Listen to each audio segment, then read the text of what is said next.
우리가 예수님을 믿고 거듭나게 되면은 이제 그리스도인으로서 주님을 섬기게 됩니다.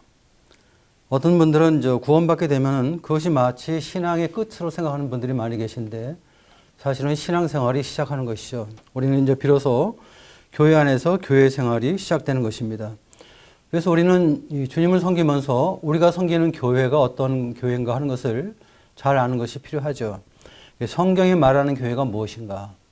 성경이 말하는 교회를 잘 분별할 필요가 있는 것입니다. 왜냐하면 우리는 성경이 말하고 있는 하나님의 교회에 대해서 잘 배우고 또 그 하나님의 교회 안에서 신앙생활을 하는 것이 가장 중요하기 때문입니다. 우리가 구약성경에 보게 되면 모세가 이 성막을 만드는데 모세가 성막을 지을 때 모세가 자기 마음대로 지은 것이 아니라 그가 시내산에서 하나님으로부터 이 성막에 대한 식양을 하나님으로부터 계시를 받게 됩니다. 바꿔 얘기하면은 성막의 설계도를 하나님으로부터 받게 되고 그리고 모세는 성막을 건축할 때 이제 우리가 출애굽기 40장을 보게 되면은 하나님께서 말씀하신 대로 준행했다 이렇게 기록을 하고 있습니다.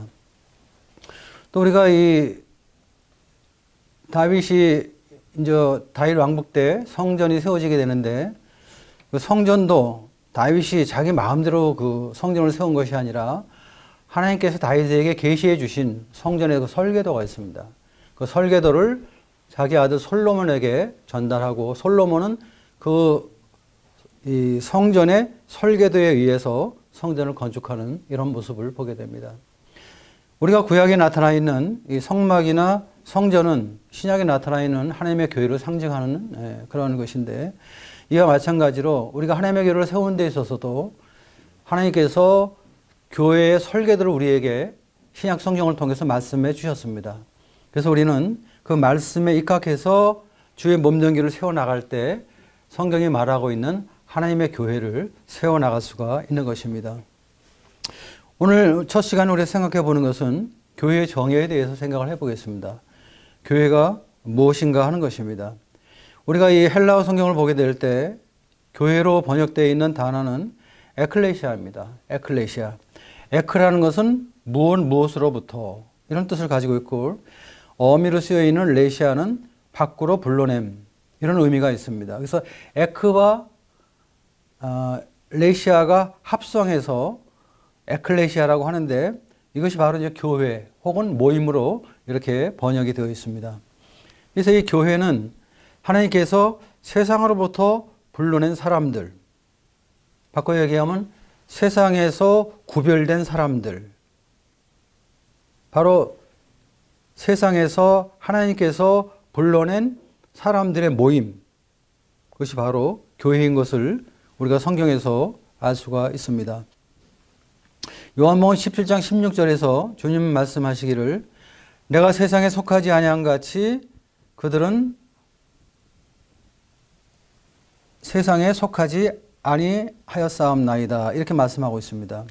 이 교회는 세상에 속한 것이 아니죠. 또 교회의 지체들은 사실은 이 땅에 살고 있지만 하늘에 속한 자들입니다. 왜냐하면 그들은 세상으로부터 불러낸 무리이기 때문입니다. 또 고린도후서 6장 17절에 보면 주님께서 말씀하시기를 너희는 그들 중에서 나와 따로 있고 부정한 것을 만지지 말라. 세상 사람들은 하나님을 떠나서 죄의 심판과 또 죄의 세력으로부터 구원을 받지 못하고 있지만 구원받은 사람들은 죄에서 구원받은 사람들이기 때문에 하나님은 그들 중에서 세상 사람들 가운데서 따로 나와서 부정한 것을 만지지 말 것을 말씀하고 있습니다. 그래서 이 교회는 세상으로부터 불러낸 거룩한 무리다 하는 것을 우리가 잘 명심할 필요가 있습니다. 또 한 가지 생각해 보는 것은 고린도후서 1장 2절 말씀을 보겠습니다. 우리 신약성경 고린도전서 1장 2절입니다. 고린도에 있는 하나님의 교회 곧 그리스도 예수 안에서 거룩하여지고 성도라 부르심을 받은 자들과 또 각처에서 우리의 주 곧 그들과 우리의 주 되신 예수 그리스도의 이름을 부르는 모든 자들에게 하나님 우리 아버지와 주 예수 그리스도로부터 은혜와 평강이 있기를 원하노라. 사도 바울은 고린도에 있는 하나님의 교회 이렇게 그 말을 하면서 그리스도 예수 안에서 거룩하여지고 성도라 부르심을 받은 자들 이렇게 말하고 있습니다. 그러니까 교회라는 것은 그리스도 예수 안에서 거룩해져서 성도로 부름을 받은 사람들, 거듭난 그리스도인들의 모임을 교회라고 성경은 말하고 있고, 바로 이 교회는 세상과는 구별된, 분리된 그런 모임이기 때문에 거룩한 모임이다. 이렇게 성경은 우리에게 말을 하고 있습니다. 오늘 이 교회에 대해서 오해하는 것이 있는데, 많은 분들이 교회를 갖다가 건물로 생각을 합니다. 그래서 예배당으로 이렇게 생각하는데, 건물은 예배당이 아닙니다. 예배당은 그리스도인들이 예배 드리기 위해서 모이는 집이지, 그것이 교회가 아닙니다. 근데 우리가 이제 그 예배당에다가 예를 들어 우리 이제 원당 교회 이렇게 이제 그 간판을 붙이는데, 그것은 건물이 교회라는 것이 아니라 이 건물 안에서 예배 드리는 사람들이 원당에서 구원받은 그리스도인들, 그래서 원당 교회다 이렇게 기록을 하는 것입니다. 또 어떤 분들은 이제 그 교회를 갖다가 성전이다 이렇게 생각을 합니다. 성전. 근데 성전은 사실은 그 우리가 볼 때 구약 성경에 있었죠. 예루살렘에 그 지은 성전. 이제 그것이 성전이죠. 그리고 지금은 성전은 없습니다. 사실은 이미 그 다윗이 솔로몬의 지은 그 1차 성전은 바벨론에 의해서 무너졌고, 또 수르바벨에 의해서 건설된 두 번째 성전도 사실은 AD 70년에 로마에 의해서 무너졌습니다. 현재 성전은 없죠. 그래서 지금 유대인들이 지금 제3성전을 건축하기를 원하고 있고, 또 제3성전이 앞으로 건축될 것입니다. 사실 그 외에 성전은 없습니다. 근데 신약성경에서 말하는 성전은 건물이 아니라 예수 그리스도를 믿고 구원받은 사람들이 바로 교회이고, 또 구원받은 그리스도인들의 모임이 교회인 것을 성경은 말하고 있습니다. 우리 고린도전서 3장 16절을 보겠습니다. 너희는 너희가 하나님의 성전인 것과 하나님의 성령이 너희 안에 계시는 것을 알지 못하느냐. 누구든지 하나님의 성전을 더럽히면 하나님이 그 사람을 멸하시리라. 하나님의 성전은 거룩하니 너희도 그러하니라. 여기서 너희는 고린도 교회를 말하고 있는 것이죠. 고린도 교회가 성전이다. 왜? 그들 안에 성령님이 함께 하시니까 교회가 성전이 되는 것이죠. 또 우리 고린도전서 6장을 한번 보겠습니다. 6장 19절에 보면은 너희 몸은 너희가 하나님께로부터 받은 바 너희 가운데 계신 성령의 전인 줄 알지 못하느냐. 너희는 너희 자신의 것이 아니라 값으로 산 것이 되었으니 그런즉 너희 몸으로 하나님께 영광을 돌리라. 그래서 이 그리스도인 안에, 구원받은 그리스도인들 안에 성령님이 계십니다. 사실은 사도 바울은 지금 우리에게 말하기를 너희 몸은 너희가 하나님께로 받은 바 너희 가운데 계신 성령의 전주를 알지 못하느냐.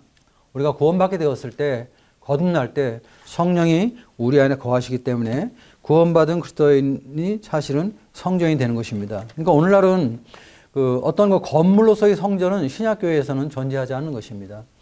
근데 이제 많은 분들이 예배당을 갖다가 뭐 교회로 생각하는 분들도 계시고, 또 어떤 예배실을 갖다가 성전으로 이렇게 생각하는 분들이 계시는데, 사실 그것은 교회가 아니라는 것입니다. 우리가 이것을 잘 알 필요가 있습니다. 그리고 이제 교회는 주님이 함께하는 모임이기 때문에 성령님의 역사가 있어야 되는 것입니다. 단순하게 성직자가 모이고 또 어떤 그 건물이 있고 또 기독교라는 종교를 가진 사람들이 모였다고 그래서 우린 교회라고 할 수는 없습니다.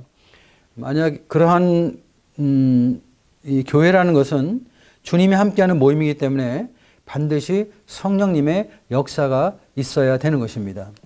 우리 요한복음 16장을 보겠습니다. 16장 13절 보겠습니다. 그러나 진리의 성령이 오시면 그가 너희를 모든 진리 가운데로 인도하시리니 그가 스스로 말하지 않고 오직 들은 것을 말하며 장래일을 너희에게 알리시리라. 그가 내 영광을 나타내리니 내 것을 가지고 너희에게 알리시겠습니다.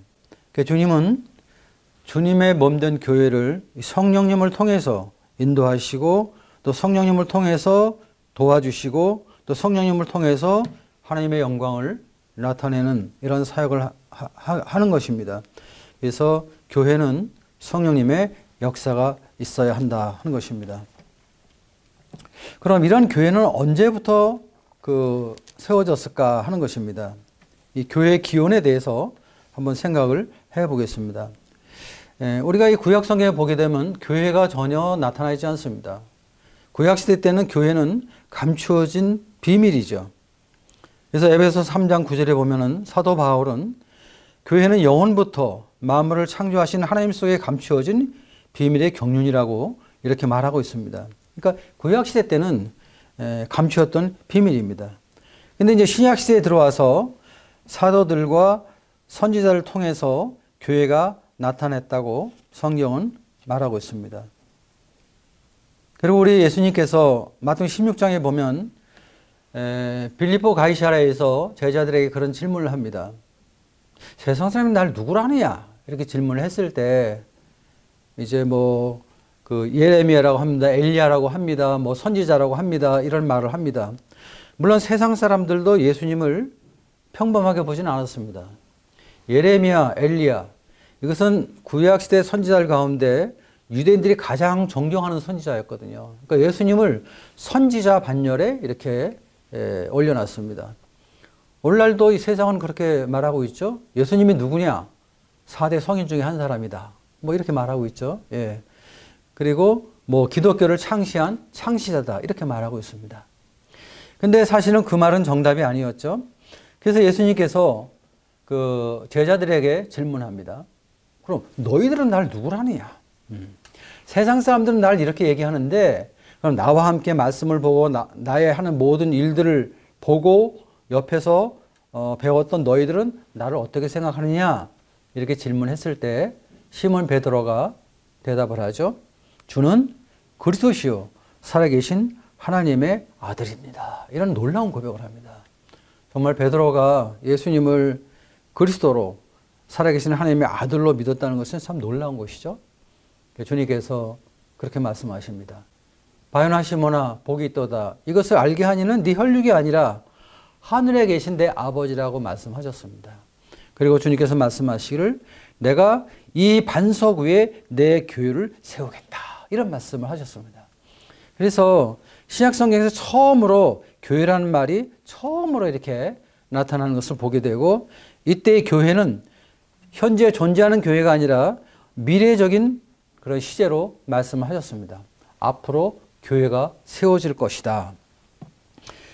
그 주님께서 이 반석된 그리스도 위에 내 교회를 세우겠다. 어떤 사람의 교회가 아닌, 어떤 종파의 교회가 아닌 하나님의 교회, 그리스도의 교회를 세우실 것을 주님께서 처음으로 말씀을 하시게 됩니다. 그리고 이 교회가 어떻게 세워집니까? 성령님에 의해서 세워지게 되죠. 성령님에 의해서. 우리 고린도전서 12장 13절을 보겠습니다. 고린도전서 12장 13절 12절부터 보겠습니다. 몸은 하나인데 많은 지체가 있고 몸의 지체가 많으나 한 몸인과 같이 그리스도도 그러하니라. 우리가 유대인이나 헬라인이나 종이나 자유인이나 다 한 성령으로 세례를 받아 한 몸이 되었고 또 다 한 성령을 마시게 하셨느니라. 우리는 교회를 얘기할 때 한 몸이라고 얘기를 합니다. 한 몸. 근데 우리가 어떻게 한 몸이 됩니까? 여기 보니까 유대인과 헬라인이 나옵니다. 근데 한 몸이 되었다 이렇게 말을 하고 있습니다. 유대인과 헬라인은 하나가 될 수 없죠. 유대인은 하나님의 택함받은 특별한 선택받은 민족입니다. 유대인들은. 헬라인들은 이방인입니다. 그러니까 이방인과 하나님의 선택받은 민족인 유대인은 절대 하나가 될 수 없는 것입니다. 그런데 유대인이나 헬라인이나 그리스도의 복음을 듣고 성령 안에서 거듭나게 될 때 성령으로 세례를 받게 될 때 하나 될 수 없는 유대인과 헬라인이 하나가 된다는 것입니다. 또 여기 보세요. 종이나 자유인이나 예수님 시대 때는 종이 있었죠. 이 종은 노예잖아요. 이것은 하나의 그 재산입니다. 재산, 주인의. 그래서 이 종과 자유인, 주인은 하나가 될 수 없습니다. 그런데 어느 날 이 종에게 복음이 들어가고 자유인에게 복음이 들어가서 성령으로 세례를 받게 되면 어떻게 돼요? 하나 될 수 없는 사람들이 하나가 되는 놀라운 신비로운 그런 일이 일어나게 되는데 이것이 바로 성령님의 역사입니다. 그래서 성령으로 말미암아 어떻게 돼요? 한 몸이 되는 것입니다. 그리고 한 성령을 마시게 하셨느니라. 우리가 이 교회를 세우는 것은 하나님의 복음을 통해서 교회를 세웁니다. 그래서 이 복음을 전파함으로 이제 복음을 전하게 되죠. 그렇게 되면 어떻게 됩니까? 사람들이 구원을 받게 됩니다.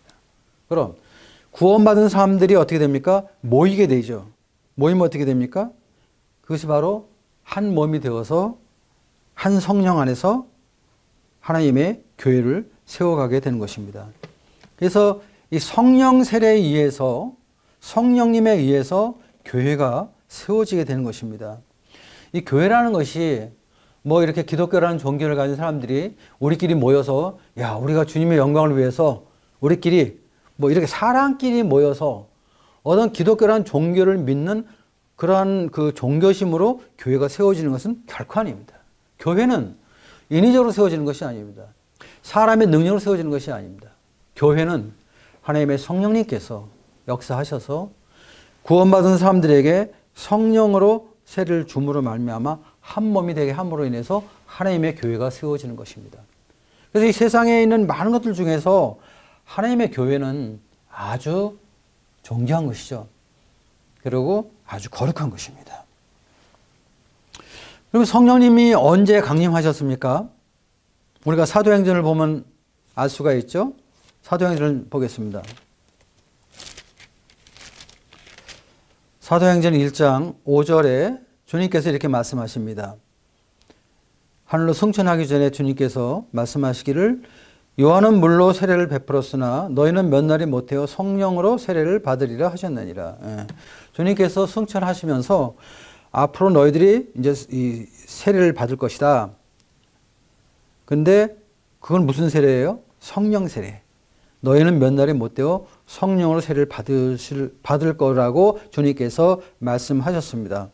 그리고 우리가 이제 사도행전 2장에서 오순절날 성령님이 임하는 모습을 우리가 발견할 수가 있습니다. 2장 1절입니다. 오순절날이 이미 이름에 그들이 다 같이 한 곳에 모였더니 홀련히 하늘로부터 급하고 강한 바람 같은 소리가 있어 그들이 앉은 온 집에 가득하며 마치 불의 혀처럼 갈라지는 것들이 그들에게 보여 각 사람 위에 하나씩 임하여 있더니 4절 그들이 다 성령의 충만함을 받고 성령이 말하게 하심을 따라 다른 언어들로 말하기를 시작하니라. 오순절날 제자들이 모였을 때 성령님이 임하는 것을 보게 되고 성령이 임했을 때 그들이 이제 방언을 하게 되죠. 방언이 뭡니까? 다른 나라 말이죠. 그렇죠? 어떤 이상한 소리, 무슨 이상한 뭐 그런 그 어떤 소리가 아니라 여기 보니까 다른 언어들로 말하기 시작했다. 다른 나라의 말이라는 것입니다. 방언은. 근데 이때는 사실 성경이 이제 뭐 구약 성경밖에 없었을 때고 신약 성경은 사실 없었을 때입니다. 이때는. 또 성경이 번역되지 않았을 때이죠. 이때 이제 경건한 유대인들이 여러 나라로부터 예루살렘에 왔거든요. 그래서 여기 9절에 보니까 우리는 바데인과 메데인과 엘람인과 또 메소포타미아, 유다와 갑바도기와 본도와 아시아, 부르기와 밤빌리아, 애굽과 구르네에 가까운 리비아 여러 지방 사람들이 저기 지금 오게 된 것입니다. 근데 이 제자들이 성령을 받고 방언을 했는데 다른 언어들로 말하기 시작했는데 바로 이 나라 사람들의 언어로 말을 하게 된 것입니다.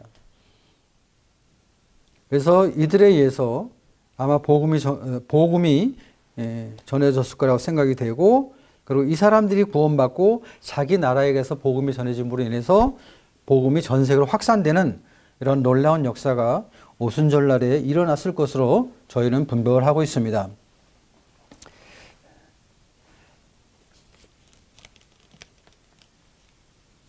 그리고 나서 이제 우리가 사도행전을 보게 되면 사도들이 복음을 전하게 되고 이제 교회가 세워지게 되죠. 예루살렘 교회가 이제 세워지게 되는데 사도행전 5장에서 우리는 처음으로 교회라는 말을 보게 되는 것입니다. 5장 11절을 보겠습니다. 온 교회와 이 일을 듣는 사람들이 다 크게 두려워하니라. 우리가 잘 아는 대로 이제 아나니아와 삽비라가 이제 그 자기의 그 재산을 이제 팔아서 사도들에게 이제 바치는 건데, 일부는 감추고 일부만 이제 그 바쳤는데 전부라고 이제 거짓말을 하게 되죠. 그래서 결국 이제 성령을 속이고 하나님을 속였다 해서 징계를 받는 이런 모습이 나오게 되는데, 그러면서 11절에 온 교회와 이제 사람들이 굉장히 이제 두려워하고 하나님을 경외하는 이러한 일이 일어나게 되는데, 여기서 누가는 온 교회라는 말을 처음으로 사용을 하고 있는 것입니다. 그래서 이제 사도행전에서 교회가, 하나님의 교회가 실제로 존재하는 것을 우리가 확인을 할 수가 있습니다. 우리가 지금 말씀을 상고한 것처럼 교회는 오순절부터 시작이 됐습니다. 그리고 오순절 이후에 이제 교회가 존재하는 것을 우리가 말씀 가운데 보게 되는데, 사실 이 교회를 세우고자 하는 하나님의 계획은 창세전부터 있었어요. 창세전부터 하나님의 마음속에 있었습니다. 하나님의 마음속에. 에베소서 1장 말씀 한번 보겠습니다. 에베소서 1장 3절부터 한번 읽어보겠습니다. 찬송하리로다. 하나님 곧 우리 주 예수 그리스도의 아버지께서 그리스도 안에서 하늘에 속한 모든 신령한 복을 우리에게 주시되, 그 창세전에 그리스도 안에서 우리를 택하사 우리로 사랑 안에서 그 앞에 거룩하고 흠이 없게 하시려고 그 기쁘신 뜻대로 우리를 예정하사 예수 그리스도로 말미암아 자기의 아들들이 되게 하셨으니. 여기 보면은 하나님께서 그리스도 안에서 우리를 택하시고 또 창세전에 주님 안에서 우리를 거룩하고 흠이 없게 하시려고 우리를 예정하셔서 예수 그리스도로 말미암아 우리를 하나님의 아들들로 삼으셨다. 그리고 바로 이 사람들의 모임이 교회인 것을 보게 됩니다. 그래서 사실 이 교회는 오순절 이후에 세워졌지만 사실 이 교회에 대한 계획은 하나님께서 창세전부터 교회를 마음에 두시고 교회를 세우실 것을 생각하셨다는 것입니다. 참, 이 창세전부터 하나님의 마음속에 있었던 교회가 예수님께서 이 땅에 오시고 나서 오순절날 세워졌다는 것은 우리 마음에 큰 감동이 되고, 우리가 섬기는 교회가 얼마나 소중한 교회인가, 얼마나 귀한 교회인가 하는 것을 마음 가운데 깊이 깨닫게 됩니다. 성경에 보게 되면 교회는 이제 두 종류의 교회가 나와 있는 것을 우리가 보게 됩니다. 우리가 잘 아는 대로 이제 우주적인 교회 혹은 총체적인 교회라고도 말하고 있고요. 또 하나는 지역교회, 이렇게 말을 하고 있습니다.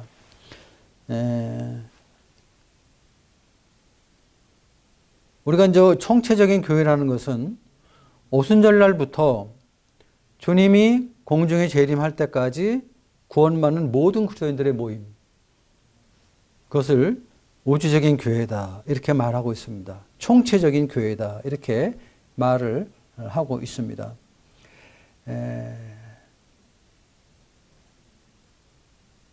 에베소서 1장에 있는 말씀을 보겠습니다. 1장 22절, 23절 보면 이런 말씀이 있습니다. 또 만물을 그의 발 아래 복종하게 하시고 그를 만물의 교회의 머리로 삼으셨느니라. 교회는 그의 몸이니 만물 안에서 만물을 충만케 하시는 이의 충만함이니라. 여기서 말하는 교회는 총체적인 교회를 말하는 것입니다. 어떤 지역교회를 말하는 그러한 말씀이 아닙니다.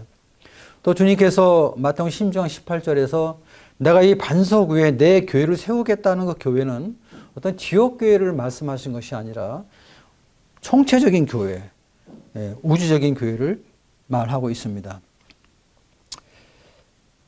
그리고 이 우주적인 교회는 현재 우리가 눈으로 볼 수 있는 것은 아니죠.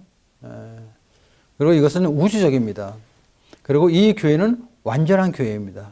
왜냐하면 성령님을 통해서 거듭난 사람들만이 총체적인 교회의 지체가 될 수가 있습니다. 그리고 이 교회의 머리가 주님이시죠. 그 다음에 이제 우리가 성경에 보게 되면 또 하나의 교회가 나오는데 그것은 지역교회입니다. 지역교회. 우리가 아까 고린도서 1장 2절 말씀을 봤죠. 고린도에 있는 하나님의 교회 이런 말을 합니다. 고린도에 있는 하나님의 교회 이건 뭡니까? 고린도 지역에서 사도 바울이 복음을 증거해서 구원받은 사람들의 모임입니다. 고린도 교회. 또 데살로니가전서 1장 1절을 보겠습니다. 데살로니가전서 1장 1절을 보면은 바울과 실로아노와 디모데는 하나님 아버지와 주 예수 그리스도 안에 있는 데살로니가인의 교회에 편지하노니 은혜와 평강이 너희에게 있을지어다. 데살로니가인의 교회 이렇게 나와 있잖아요. 그리고 우리가 이제 사도행전에 보면 이제 사도 베드로가 복음을 전해가지고 이제 구원받는 역사가 나타나게 되잖아요. 첫 번째 복음 집회를 통해서 약 3,000명이 되는 사람들이 구원을 받게 되죠. 그 예루살렘 교회가 이렇게 이제 세워지게 되는 건데요. 예루살렘 지역에 있는 사람들에게 복음을 전해서 구원받게 되니까 그들이 이제 교회로 모이게 되고 그 교회를 예루살렘 교회다. 이렇게 성경은 말을 하고 있습니다. 근데 이 지역교회는 사실은 완전한 교회라고 할 수는 없습니다. 왜냐하면은 구원받지 않은 사람이 교회로 이렇게 더해질 수도 있기 때문입니다. 우리는 이제 이 성도를 교회에 영접할 때 우리가 이제 그 믿음의 고백을 통해서 영접을 합니다.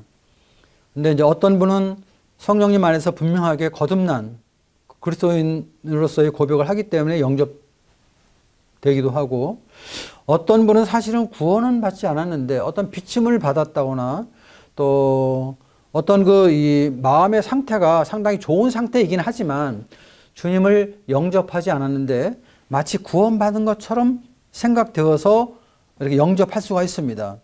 이런 경우는 이제 어떤 확실히 구원받지 않은 사람이 교회에 들어올 수가 있죠. 그래서 우리가 신약성경에 보게 되면 이 거짓 청제라는 말이 있습니다. 거짓 청제. 구원받은 사람이라 생각해서 영접을 했는데 나중에 보니까 구원받은 사람이 아니에요. 또 거짓 교사, 거짓 선지자 이런 사람들이 나와 있는데 바로 이 신약 교회를 보게 되면은 구원받지 않은 사람들이 교회에 들어와서 어려움을 일으키는 일들을 많이 보게 되고, 그런 사람들에게 성경은 말하기를 거짓 형제 혹은 거짓 교사 혹은 거짓 선지자 이런 말을 하고 있는 것입니다. 그래서 지역교회는 사실은 불완전합니다. 왜냐하면 그러한 가라지들이 있기 때문에. 마태복음 13장에 보게 되면 주님께서 알곡과 가라지에 대한 비유를 말씀하시잖아요. 농부가 이제 이 알곡을 뿌렸는데 그 날 보니까 또 가라지가 난 거예요. 주인에게 얘기하니까 밤에 가라지를 사탄이 이제 뿌렸다. 이렇게 이제 말을 하는 것을 우리가 보게 됩니다. 그래서 알곡과 가라지가 같이 자라는 그런 모습을 보게 됩니다. 그래서 오늘날 지역교회는 우리가 잘못 분별해서 거짓된 그리스도인을 영접할 수 있는 이러한 약점이 있습니다. 모든 교회마다. 그래서 완전하지 못하죠. 그런 면에 있어서. 그래서 이제 성령에 의한 실제적인 고백이 아니면은 지역교회는 이제 이렇게 영접이 될 수 있지만 총체적인 하나님의 교회는 영접이 될 수 없다는 것을 우리가 다시 한번 생각을 이 말씀 가운데서 해볼 수가 있습니다. 어쨌든 교회는 우주적인 교회, 즉 총체적인 교회와 지역교회가 있다 하는 것을 우리가 마음에 두면 좋겠습니다.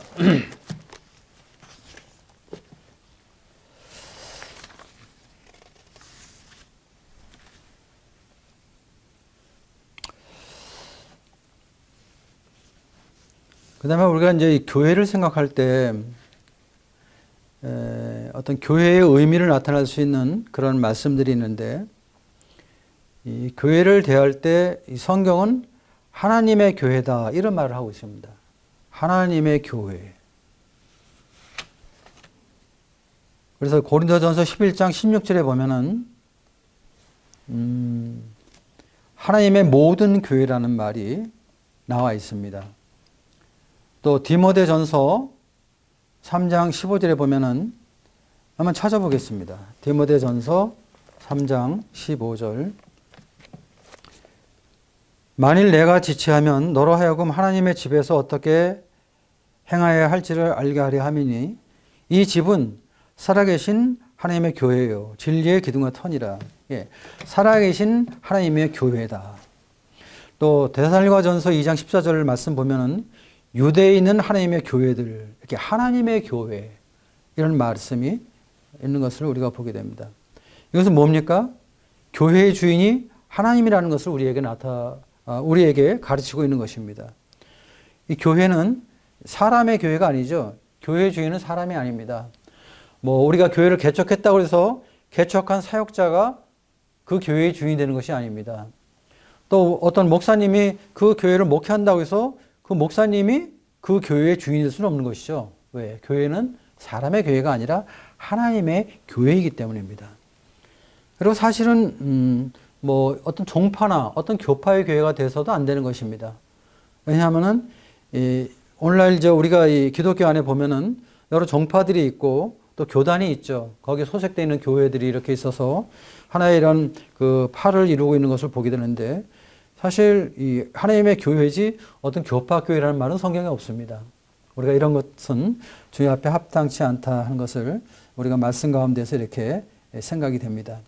그래서 우리가 섬기는 교회가 하나님의 교회다 하는 것을 우리가 마음 가운데 믿게 될 때 우린 우리 어떤 상태에 관계없이 또 환경에 관계없이 우린 믿음으로 하나님의 교회에 충성하고 또 하나님의 교회를 경외하면서 주님을 섬기는 것입니다. 오늘날 이 기독교 안에서 또 기독교 안에 있는 교회 안에서 여러 가지 많은 안 좋은 일들이 일어나고 있습니다. 정말 세상 사람들에게 부끄러운 그런 일들도 많이 일어나게 되는 것을 우리가 보게 되는데 왜 그렇습니까? 우리가 섬기는 교회가 하나님의 교회라는 것을 모르기 때문에 그런 것입니다. 근데 우리가 섬기는 교회가 사람의 교회가 아니고 어떤 종파의 교회가 아닌 하나님의 교회라는 것을 알게 될 때 우리가 섬기는 이 교회의 주인이 하나님이신 것을 믿음으로 깨닫게 될 때 우리는 교회를 섬기면서 하나님을 경외하게 되고 또 교회 안에서 말하는 것이나 행동하는 것을 조심하게 되고 또 세상 사람과는 달리 구별된 이런 삶을 살아가게 되는 것입니다. 두 번째는 이제 그리스도의 교회라고 말을 하고 있습니다. 로마서 16장 16절을 보겠습니다. 로마서 16장 16절. 너희가 거룩하게 입맞춤으로 서로 문안하라. 그리스도의 모든 교회가 다 너희에게 문안하느니라. 그리스도의 모든 교회. 그리스도의 교회. 교회는 그리스도의 교회입니다. 왜 그리스도의 교회입니까? 그리스도께서 교회를 세우셨기 때문에. 어떻게 세우셨어요? 그리스도께서 교회를 세우기 위해서 십자가에서 피 흘리시고 돌아가셨습니다. 그러므로 인해서 교회가 세워졌기 때문에 우리는 교회를 그리스도의 교회다 이렇게 말하고 있는 것입니다. 그리고 우리는 교회의 머리가 누구입니까? 그리스도로 믿는 것입니다. 그리스도가 교회의 머리인 것입니다. 그럼 교회의 머리가 그리스도라는 말은 무엇입니까?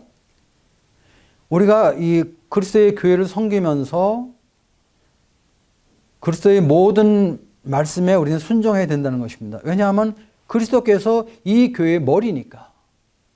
그리고 그리스도의 교회는 어떤 세상의 지식이나 세상의 철학이나 세상의 가치관이나 세상의 방법으로 교회를 세우는 것이 아니라 그리스도의 말씀으로 교회를 세우고 교회를 인도해 나가는 것입니다.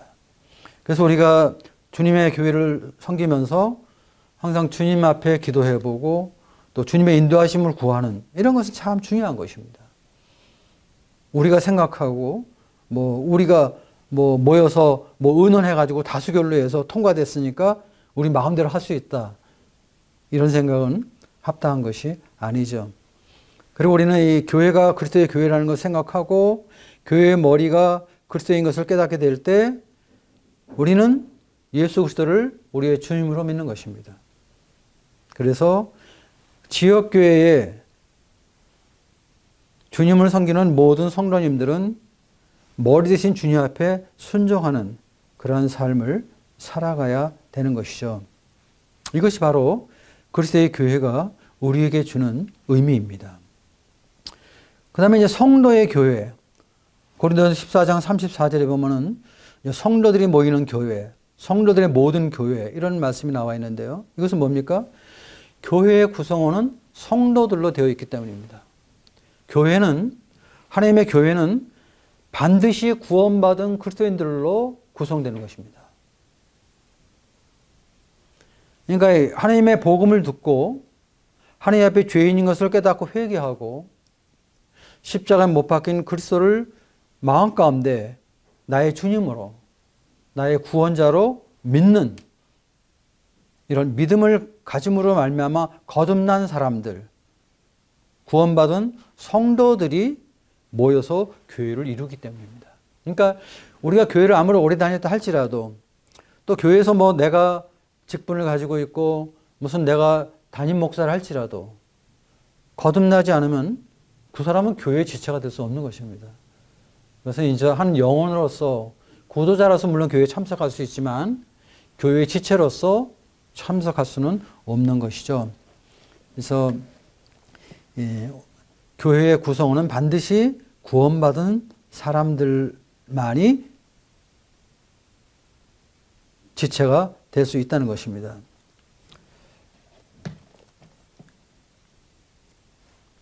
고린도전서 12장에 있는 말씀 한 절 또 보겠습니다. 아주 놀라운 말씀인데요. 12장 26절입니다. 만일 한 지체가 고통을 받으면 모든 지체가 함께 고통을 받고 한 지체가 영광을 얻으면 모든 지체가 함께 즐거워하느니라. 그러니까 하나님의 교회는 교회를 구성하는 모든 분들이 구원받은 성도님들이기 때문에 그들이 모여서 한 몸을 이루게 되거든요. 그래서 우리는 형제 자매가 없으면 살 수 없어요. 왜? 우리 한 몸이기 때문에. 그래서 우리는 이 성도님들이 서로 교제의 대상이 되고 또 사랑의 대상이 되는 것입니다. 그리고 우리가 이 한 몸의 진리를 지키기 위해서 우리는 서로 사랑하고 용납하고 또 같이 기뻐하고 같이 슬퍼하는 이 한 지체 의식을 가져야 되는데 바로 26절은 그 지체가 가져야 될 그 마음의 태도를 잘 표현한 말입니다. 한 지체가 고통을 받으면 모든 지체가 함께 고통을 받는다는 것입니다. 그렇죠?